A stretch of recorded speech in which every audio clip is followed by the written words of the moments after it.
A Friday edition of Ask LOJ, All-Star style. What do I do this weekend in Salt Lake City? How did Lauri become an All-Star? Who's the favorite in the West? Do we have something in Taylor Horton-Tucker that people don't know about? Stories, more and more, plus points gained on a Friday. It's all coming up on today's edition of Locked on Jazz.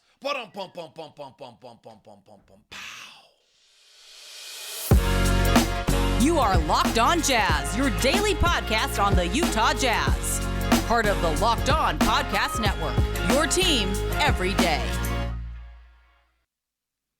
It is the February 17th edition of Locked on Jazz. I am David Locke. We will take you through your questions you've submitted with Ask LOJ, always a highlight on a Friday. Plus, I do want to look back at the finisher, the marksman, Lauri Markkanen, and how he became an all-star and what happened this season to let that happen. That should be the lead story of the weekend as the NBA world is upon us in Salt Lake City. Plus, we'll ask a bunch of your good questions about cap room, Taylor Horton-Tucker, all-star events, and then we'll look at our Friday edition of Points Gained at the All-Star break. I'm David Locke, radio voice of the Utah Jazz, Jazz NBA insider, and this is Locked on Jazz, your daily podcast on the Utah Jazz, give you insight, expertise, geeky numbers, and hopefully making it way better to be a Jazz fan each and every day. Thanks so much for making Locked on Jazz your first listen of the day. We are free and available on all podcasting apps as well as on YouTube. You can join the community and join the group by subscribing, following, hitting the bell to be notified whenever it happens. This episode is brought to you by FanDuel Sportsbook, the official sportsbook of Locked On. Make every moment more. Visit FanDuel.com/LockedOn today to get started. So we've talked about this a lot in and out and back, but I do want to kind of visit Lauri the All-Star. It's a great story. It's not as crazy uncommon as I think we want to make it that a player kind of clicks in at 25 years old and becomes a better player and has a late first All-Star appearance. Not everybody's LeBron. I do think it's unusual that you have a guy come from 4 years in Chicago, frankly have Chicago give up on him, they go to another team, and then their third team in 5 years, in their sixth season, is the team. That I think would be the part of this that's unusual. The story, Eric Walden told it well in the Salt Lake Tribune, I think you've probably heard it a lot this year, is that, he goes to Finland in the offseason and he has this incredible Euro camp and then he explodes. I think there's more to it, frankly. I think there's a lot to it about Lauri, and as I've gotten to know him and kind of dug into who he is. The first part about it is, as Will Hardy said the other day, he's a beast. And I think the most important thing from a Jazz standpoint, there's nothing fluky about this. We were interviewing Rick Carlisle, who about Lauri the other day, and Rick Carlisle says, when he came out of the draft, and I don't remember why this would be, that Dallas had the 9th pick that year. He's like, so we tested him and looked at him. He's a testing marvel. We dug into him pretty deep, right? So Dallas ends up taking Dennis Smith Jr. 2 picks after Minnesota, really Chicago, took Lauri 7th. We talked to Tom Thibodeau this last road trip, who was the head coach in Minnesota, and they trade that pick to Chicago for Jimmy Butler. Both of them talk about this guy who's coming out of college, who's athletically elite, physically unequaled by almost any other NBA player coming into the league. And then you back up to okay, so let's take that piece of the Lauri Markkanen puzzle. You don't just become an all-star. To be one of the 24 guys that gets to play on Sunday in Salt Lake City, you have to be pretty special. Well, 7 feet, 240, with the strength and power that he has along with the game is incredible. He's from a basketball family in Finland. They're all coming out here. They'll all be here for the All-Star game. All his 3 brothers, or I think 2 brothers it is, his mom and dad are all coming from Finland to the All-Star game. When talking to Lauri about his family, he talks about just this incredibly close-knit group. His dad played at Kansas for Roy Williams. His mom played for the national team. His brother played for Dynamo Dresden in Germany. Again, there's something pretty special athletically going on in this house. long before he ever comes to Chicago, Cleveland. And the other one that I think is interesting, he's the baby brother of 3, which I always believe in. I'm a huge birth order believer. We've talked about this before. The youngest always turns out to be the best athletically. And he's really tight with his family. And he says the hardest year of his life is the year in which he goes to Arizona for a single year. So he goes to Arizona for a single year. He then goes and gets drafted and dropped to Chicago. And, you know, we've talked about this a little bit, is he gets dropped to Chicago in a pretty poor situation. And if you look back at the 2017-18 season, you know, he opens the year playing 30 minutes every game right out of the chute at 19 years old. And if you look at his opening 10 NBA games with not much of a clue, he shoots 43% from the field, 36% from 3, and 15 points a game. That's incredible. He has 3 double-doubles in his first 10 games. He has 6 double-doubles in his first 18 games. Like, you go look at his first 24 games of his NBA career, he's averaging 15 points a game, and his shooting percentage begins to drop down to 40%. I mean, he begins to struggle a little bit. He's 18. I think at this point, you're now dealing with a 18, 19-year-old who's having his first struggle of his NBA life, or of his life, probably at 20. He gets married shortly thereafter, and he actually has his first kid. He got married in 2017. So, you know, he talks about how hard it was to move, how lonely it was, he gets married right away in 2017. And in 2018, they have their first kid together. Now you got a guy who's 21 years old, who's married, raising a kid in Chicago. And in the midst of this, he's being coached by Fred Hoiberg, who, we'll see. And then 24 games into the season, he ends up being coached by Jim Boylan, who kind of universally was not a good NBA head coach. Like, let's just not kid ourselves. By his 4th year, he's now with Billy Donovan, and he's just lost. Second year, we've talked about this a tremendous amount, is that his second year, he comes through this whole stretch, and he gets the ball, and he gets all these opportunities, and then talking to Lauri, like, they go to Finland, and they tell him he's going to be the team, and that they're turning it over to him, and he's ready, and then he gets to camp, and it's just completely different. It's just completely different. It's nothing. It's not what they said. It's not true. They're not giving him the ball. He goes from taking 15 shots a game to taking 11. No one in the NBA history has ever liked that. Okay, so now it's a bad experience with a bad head coach. And by the time he leaves in 2021, talking to Casey Johnson, then of the Chicago Tribune and now of NBC Chicago, it's an untenable situation. So how does he become an all-star? So I think that's all important because all of the skills are there, all the signs are there, all the pieces are there, and the environment's bad. Life adjustment is going on is super significant while the situation's bad, and he's somewhat unsettled. He gets in the best shape of his life, he said. He goes to Finland. He has this unbelievable start. And then, you know what happens? Somewhere along the line, he believes. And that, I think, is the key to this. Will Hardy's talked about that he literally had to look at Lauri and say, like, you know you're our best player. And Lauri, somewhere along the way this season, believed he's the best player.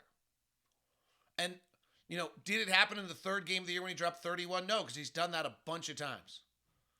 But, you know, by the time we go to we beat Phoenix by 1, he goes 15 of 18 and has 38, maybe, in the 17th game of the season. And he's so humble, I don't know we could ever get him. Is it when we play Chicago and lose, he drops 32 kind of with a vengeance.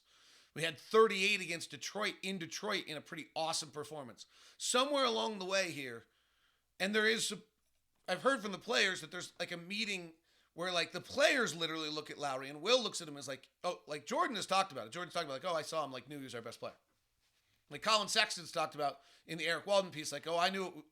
Like I was telling everyone, like, look out what we get. It was some really like interesting moments here in the year that lead to this guy being an all-star. Team collectiveness deserves a lot of credit. Will Hardy deserves credit, but really what it comes down to is here you have this guy who's a beast, who Will Hardy called a beast, who Rick Carlisle called an athletic marvel, who gets in bad situations and now finally gets in a situation, but then most importantly, maybe because of his success with the Finnish national team, maybe because of the head coach, maybe because of maturity, maybe because he's been married now for 6 years with 2 kids and his life's just settled. He explodes and believes. And to me, that's really the story of Lauri Markkanen's season, is that he believed that he could be an all-star. So I wanted to get that out there. I think that's the most important story of the week. And I think there's a lot more to come from him. And that, I think, is part 2 of that story, is that all of those things about him, nothing about this is a fluke. Nothing about this is him peaking out at being an all-star level. Like when Mike Conley made the all-star game, it was wonderful because you kind of knew there wasn't another step left in his career. This is a totally different story. This guy's got another step, and it could be super significant in his career. We'll get to Ask LOJ next, fire through him, and try to get to points gained as well. Thanks very much for making Locked On Jazz your first listen. Today's show is brought to you by Murdoch Hyundai, located at 4646 South State Street, also located in Logan and in Linden. The SUV lineup is led off by the Palisade, which is just a gorgeous, gorgeous vehicle right now. If you're watching the golf this week, that Hyundai is the same company as Genesis. And so that Palisade is actually the Genesis, but just a little different. Maybe not quite as expensive and maybe not as many bells and whistles, but still incredible amount of bells and whistles. The Motor Trend SUV of the year is 2023 is the Ioniq 5 All Electric. We have purchased it. It's great. It is all electric. We haven't bought gas, which is super nice. It also drives great, has every little thing you need. That's all available for you as well. The SUV lineup runs from the from the Kona, I said the competitor's name. That's bad. I've now said everyone's name other than Hyundai. The Kona all the way to the Tucson, to the Santa Fe's, and then up to the Palisade. The Elantra and the Sonata are there. The Elantra was the North American car of the year last year. It's all at Murdoch Hyundai, located at 4646 South State Street. Stop by. Email me first at dlock09@gmail.com. We'll make sure we get you that VIP experience. Today's show is also brought to you by our friends over at FanDuel. FanDuel is the official gambling sponsor of Locked On. Excited to have them aboard for you this year. FanDuel is also the official sports book of the NBA, or one of the sports books of the NBA. It is America's #1 sports book because new customers get the no sweat first bet up to $1,000. That's bonus bets back if your first bet doesn't win. Just download the FanDuel app. It's safe, secure, and super easy to use. Then you go bet on everything from the money line to point spreads to threes drained. Build your success. Build your favorite NBA bets, whatever it might be, point spread, points, rebounds, all the rest. Go to FanDuel.com/lockedon. Get the no sweat first bet, $1,000 in bonus bets when the FanDuel.com/lockedon. Thanks so much for making Locked On our first listen of the day, or your first listen of the day. Greatly appreciate it. All right, let's get to your questions in our show today. Oh, wait, look at this. The first question comes in from someone named David Locke. What? Why'd that guy decide he needed to chime into the show? What does he want to know? He wants to know, at the All-Star break, with about 20 games left, who do you believe represents the West in the NBA Finals? Is this crazy? It's wide open. At this point, I think you actually have to go Denver, who has the best record in the West. 5 games ahead, going to have the #1 seed. Jamal Murray's going to be better after the break. But it's interesting. You watch Memphis. Do you buy Sacramento? Do you believe Kawhi and PG can link it together? Is Kevin Durant really, 20 games? Is that enough? They have 22. Is 22 games enough for Kevin Durant and Phoenix to figure it out? Dallas is 0-3 since Kyrie, hovering around 500. Pelicans, Zion, will he ever come back? I watched Minnesota last night. They look way better, but not title contender. The Warriors are still hovering at 29-29 without Steph. Maybe it's Denver by just literally the process of elimination. Who knows? If I were to come to Salt Lake tomorrow in the afternoon for a few hours, I think this was today, where should I go? So I'm probably going to do the same thing. I'm just going to head down. I don't have access to anything, actually. I'm just heading down as a normal person. I have one jazz party, but otherwise not much. So Ryan's vision and dream on this is, really NBA Jam being recreated. And so if NBA Jam's being recreated, I would head down, crossover event at the Salt Palace. I think there's booths all around 3rd West. The Gateway's got a bunch of stuff going on. So I just would take the time, walk down there, take it all in, spend some time, enjoy the vibe and the energy. But specifically, I probably don't have a great answer for you.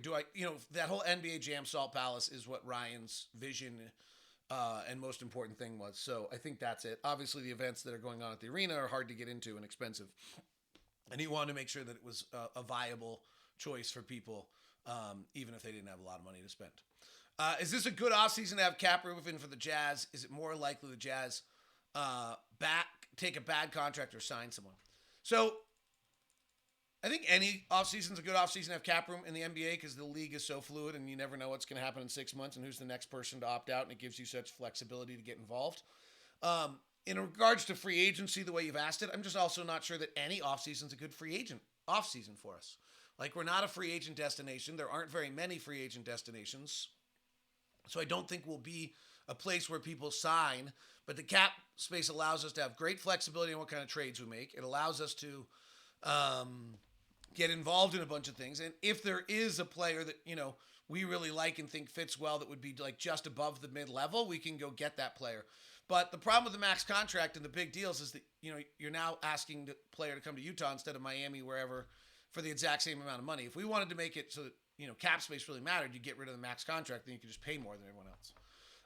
As a fan, would you rather have 2 reserve All-Stars in your team or 1 All-Star starter? I'd rather have 2 reserves because the All-Star starter is voted by people that probably don't know, and you have 2 All-Stars instead of 1, you're much better off. Do you have any insight into the specific type of players the Jazz will look for to fill open roster spots with? Well, we let Leandro Balmaro go yesterday. I suspect Leo might have a European deal or something like that. So let's keep an eye on where Leo ends up. You don't usually waive a player like that. That's like not a spite wave. Leo's one of the great kids of all time. That's hey, I've got an opportunity for my client to go do something and actually play. Can you guys let him go? Type move. And you're probably not picking up his option at the end of the season, so aren't we kind of done? Let me go find his next spot. That feels like an agent maneuvering his client, not the team being frustrated with the player. So we'll see whether that turns out to be true. I don't know what we'll do. I mean, we'll probably just kind of keep monitoring the open spot, but 14th and 15th roster spots are fun to talk about with little dividend over the time. If you had to pick one other All-Star to pair with Lauri Markkanen on the Jazz, who would it be? Giannis. Nikola Jokic? Luka Doncic. Probably Jokic or Giannis. Probably Giannis. Giannis plays so hard and just commands such authority. So I think Giannis would be the one other All-Star I would take. Though Jokic is so great, it's pretty hard not to take him. David, what 2 players do you think would be the best to fit alongside Agbaji, Markkanen, and Kessler going forward? So Corey, you're really good. And this is Corey Woodland. He sends us a lot of stuff. Good person. I don't think I'm not sure I can go with the premise of this question. So, our big 3 is not Kessler, Markkanen, and Agbaji. Abaji's an NBA player, Kessler's an NBA player, Markkanen will probably be part of our big 2 or big 3. And we're probably going to have to try to do this with depth. If you look at Memphis, I would say their big 3 is Desmond Bane, Jaren Jackson Jr., and Ja Morant. Okay, I'm not convinced that yet on Agbaji that he's Desmond Bane, though that's probably his upside. And I'm not convinced that Walker Kessler's Jaren Jackson Jr., though that's probably close to his upside. I am convinced that Lauri Markkanen is one. So I don't think I'm putting people alongside those guys yet. I think I'm putting guys, over time, hopefully we're drafting or acquiring players that are major pieces to this puzzle. Jamal Murray, Nikola Jokic, Aaron Gordon. We need, I don't think Agbaji or Kessler's Jamal Murray yet. Or maybe, we'll see. So I guess my point on that is I'm not sure that I'm putting them alongside them. I think it's I'm putting Agbaji and Kessler alongside whoever I'm adding. And I don't know who that would be yet. Realistically, it's probably a draft pick, or if somebody uniquely becomes available we weren't expecting. Why, despite vastly more advanced medical science, are we no longer have Ironmen in the NBA, interested in, like, Ron's opinion, will Zion ever be healthy? So a lot of questions there. So, well, I actually think the advanced medical science is why we don't have Ironmen. Like, that's actually why. We figured out that being an Ironman, Ron Boone's incredible, was actually probably not good for most of our players. And the players' careers were having injuries that were getting them ending their careers at the 6-year mark instead of the 9-year mark. So I think that's actually more of what's going on there than anything else is that the medical science is actually proving that. We're also just playing the game very differently. If you go watch an old game, I saw J.J. Redick and Dog got in a fight over this. Like, the guys who go watch the old game before you start telling me how great it is, and go watch the old game before you tell me how much more physical it is, and go watch the old game before you tell me there's actually better defense. Like, first of all, they were guarding 15 feet and in, and now we're guarding 35 feet and out. It's just so much different, and it's so much harder on the body now, and there's so much more rotation, and there's so much more jump stops, and there's so many more stutter step stops, closeouts than there ever has been before. That we're asking out of the NBA body is just so much harder than it's ever been before. So I find, I think that medical science actually has figured these things out. More Ask LOJ still coming, and we'll try to get points gained here as well for you. Today's edition of Locked On Jazz is brought to you by Nissan. The most electric player of the week is brought to you by the all-new, all-electric 2023 Nissan Area. Our most electric player has got to be Lauri Markkanen for the whole season. What we talked about earlier, his force, his elegance, his stunning power, all match that of what the Area 2023 all-electric Area brings for Nissan. Elegantly powerful might be the perfect way to say it. He's got the touch from the outside. He's got the power going to the rack. He's beginning to learn how to divide a defender's body, and he delivers night in and night out. That is our Nissan Most Electric Player of the Week. He's the Electric Player of the Year. It is our friend Lauri Markkanen, the all-star starter Lauri Markkanen, brought to you by the all-electric 2023 Nissan Area, which packs pin your seat to the power, premium intelligence, all in one EV, the all-new, all-electric 2023 Nissan Area, the EV for people who love to drive. Shop now at nissan.usa.com. Today's show also brought to you by Built Bar. The macro's incredible, the taste unbelievable, the protein bar that tastes like a candy bar. It's actually tasty with 100% real chocolate across churro, peanut butter brownie, coconut almond, whatever it might be. It is Built Bar. All you need to know is you're getting 130 calories, 17 grams of protein, and only 4 grams of sugar. You can stop by your local Walmart now and pick up a 4-bar box of cookies and cream, double chocolate, or coconut puffs. And if you're close to a Sam's Club, you can grab a 13-bar box with hit flavors, brownie batter, and churro. Or you can go to Built.com and plug in the promo code LOCKED15 or LOCKEDON15. It's not entirely clear these days. And the new double chocolate is available for you with all the protein as well. Lemon dip cheesecake, and the grasshopper cookie is back, which I absolutely love, the grasshopper cookie. So I'm pretty fired that one is back. Brownie batter, puff, a big win as well. It's all at Built.com, at your Sam's Club, or at Walmart. Thanks so much for making Locked On Jazz your first listen of the day. Locked On NBA Big Board. Great way to catch up on the NBA draft and all that's going on with that for you. All right, let's continue to take some more questions. Love these. Why does the NBA still have divisions? Why doesn't the NBA eliminate back-to-backs while keeping the same starting day, month, ending day, month by removing some of the NBA games? NBA TV revenue keeps going up, so a few less games won't kill revenues or payroll. I mean, Keith Conley with this question, this is being asked a great deal all over the place, of whether we should shorten games. It was kind of a question that got asked to Will in a bunch of press conferences over the week. Players, Kevin Pelton has the data. Players are missing back-to-back games. Will's answer was like, well, this is why it's a team. We give guys opportunities. I actually go the other way. I think we should bring back divisions and get rid of conferences. So I have a little bit of a different feeling on this. I think we should expand to 32 teams and either have 4 or 8 divisions that matter and then meld everything together. I think it's silly that you play 4 games against Western Conference teams and 2 games against Eastern Conference teams. The travel's not that bad. If you're in Miami or LA, it's worse, but for most of us, it's not. The league should be making most of decisions. But it's an interesting question. If we drop to 72 games, would the Stars play all 72, or would they suddenly just play 64? I don't love the NBA's idea that they're floating around that we're going to make end of league things tied to games played, because I think John Hollinger pointed out guys will just come in, play 5 minutes, 2 minutes, and tap out.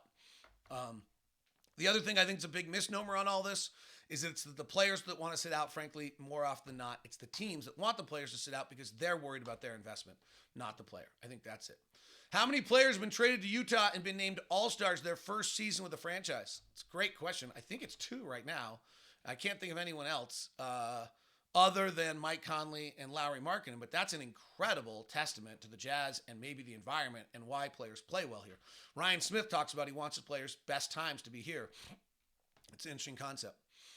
Would you rather a one-on-one contest, 8 teams of 3, first to 11 win a bracket challenge, or horse competition be added to an all-star game? So do I want 3-on-3, which actually is trademarked, and I don't think the NBA can do it, by the way, just to let you know. One-on-one or horse. I would like a one-on-one contest. I think it'd be awesome. Short games, one-on-one. Let guys battle. Probably don't want to do it because of injury risk. But I think one-on-one would be honest. Giannis versus Nikola Jokic one-on-one for the title would be the greatest thing ever. Would you walk me through how a buyout works? So the Lakers already paid most of Russ's salary for the year. In other words, is there less than half the season left? Yeah, so there's 20 games left on Russ's contract at this point. Somebody's going to give Russ some amount of money. The Jazz are likely going to pay out Russ minus that amount of money, or pay him for the rest of the thing, and then Russ gets to double dip. The big thing, though, is the Jazz can't really buy out Russ until Russ knows where he's going. What Russ and his agent don't want is for the Jazz to buy out Russ, and then Russ has nowhere to go. That would be bad. And then Russ has got to figure out where he wants to go and what he wants to do. So there's just been a lot of time given to it, I think, appropriately and respectfully on both sides. Super questions. I saw a lot more came in right at the very end, and I wasn't able to get to those. And I apologize to Michael Nielsen asked a bunch of questions about reducing games, and Andrew asked some questions about the best kind of NBA, who's the best team in the West. Maybe I'll get to those next Friday. I'll probably be back with you next Thursday. Let's take a quick look at points gained as we head to the All-Star break. I've run the numbers, but I have not sorted, so I'm going to be doing this with you for the first time. The number 1 points gained player in the NBA right now is Nikola Jokic at 4.3. Kevin Durant's at 4.1, which is a great reminder that once he starts playing, Phoenix becomes great. Steph Curry's at 3.7. Points gained is the amount of points you score above the league average player using the same amount of scoring opportunities you use in a given day. So you use X amount of scoring opportunities. In the case of Nikola Jokic, it's 18 a game, and he scores 4.3 points above the league average in those 18 possessions. So his team's plus 4.3 is incredible. We usually have 3 players above 3. Right now we have 5: Jokic, Durant, Curry, Embiid, and Lillard. And then we usually have about 10 players above 2. We have Lauri Markkanen is 6, Zion 7, Domantas Sabonis 8, Rudy Gobert 9, Shai Gilgeous-Alexander 10, Nick Claxton, Thomas Bryant, Jared Allen, and Anthony Davis are all over 2. Luka's at 1.8. This number, you can decide what you think about it, but frankly, like non-dunking centers, here's the order: Nikola Jokic, Kevin Durant, Steph Curry, Joel Embiid, Dame Lillard, Lauri Markkanen, Zion Williamson, Domantas Sabonis, Shai Gilgeous-Alexander, Anthony Davis, Luka Doncic. Excuse me. Seems pretty legit right there. Aaron Gordon's up pretty high. Bojan Bogdanovic super high. Mason Plumlee's a 1.7. He's a dunking center, but it's interesting. Donovan's had a great year. He's at 1.6. Jason Tatum star at 1.5. James Harden 1.3. Bradley Beal 1.2. So all super great. Bottom of the barrel. Dylan Brooks is the least efficient player in all the NBA at -3. He's killing them. Killian Hayes -2.8. Russ -2.7. Kelly Oubre -2.6. Terry Rozier -2.5. Traveling Queen has the best name in the league, but he's a -2.2 in 9 minutes a night. Paolo Banchero is down to -2. Not a big deal with the rookie, but when you're RJ Barrett and you're -1.9, it's a problem. LaMelo at -1.9 is a little strange this year. Jalen Green, 1.9 in his second year, is a little disconcerting. Jabari Smith, -1.8 is not disconcerting because he's a rookie and that kind of just happens. Tim Hardaway Jr. is -1.6, which I think is a large reason why Dallas has suddenly moved from, where they were to a 500 team. He's hurting them. He's basically negating Luka every night. Like, The thing this league is still short on is that negative offensive players are so utterly detrimental. For the Utah Jazz at the All-Star break, with 20 games to go as we head down the home stretch, and we've made our changes. Here's what the Jazz look like from a points gain standpoint. Markkanen 2.9, Kessler 1.4, Olynyk 1.1, Sexton 0.9. That's so good for a guard. Ochai Agbaji 0.3. That's great for a rookie. Jordan Clarkson minus 0.7, Rudy Gay minus 1.1, Leandro Balmero minus 1.1, and Talen Horton-Tucker minus 1.3. Somebody asked, and I must have just missed the question about Talen Horton-Tucker. He's only 20. They were like, what am I missing? He's only 22 years old. No, exactly. No, you're not missing anything. He's only 22 years old. He's played kind of a weird career where he went to LA to complement, as he talks about it, like your job at that point is to complement AD and LeBron and to build your game in that manner. And so he's trying to build a brand new game. He's not a good shooter, right? He's a 27% career three-point shooter. And until he figures that out, quite frankly, that's like a wart that's going to be hard to overcome. But in the last 5 games since Mike's been traded, he's averaging 14 points, 4 rebounds, 7 assists. He's playing really well. Like, it's really exciting to watch him at 26 minutes a game, be able to try to figure out what he is and how he plays and develop. And it's absolutely outstanding. Absolutely outstanding to see. All right, final thing. Who's the hottest player in the NBA as we head to the break? And that is Kristaps Porzingis hasn't played enough. Luka, Dame Lillard, Jamal Murray, Nikola Jokic. Jamal Murray in there, pretty interesting to see. He hasn't played a lot of games. He was sitting out some of them. But I think Jamal Murray will be huge after the break. Probably Denver's the favorite. See ya. Thank you. Have a great time. We'll talk to you Thursday.